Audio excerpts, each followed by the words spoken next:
पेडण्या देव नारायणाची जात्रा वडा उमेदीन आणि भक्तिभावान मनयली। या निमतान भक्तांनी तसेच थळाव्या कलाकारांनी भजनाचा आनंद घेतलो।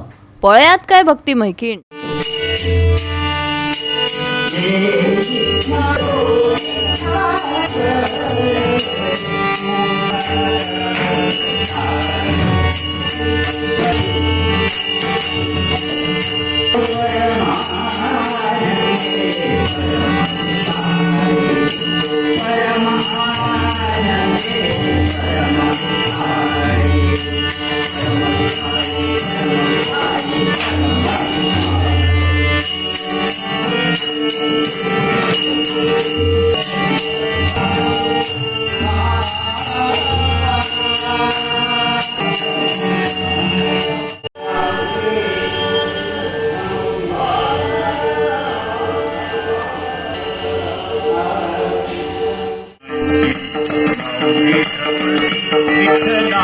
GOA365 खातीर समृता खंडगावकार आणि सानिका नागवेकर।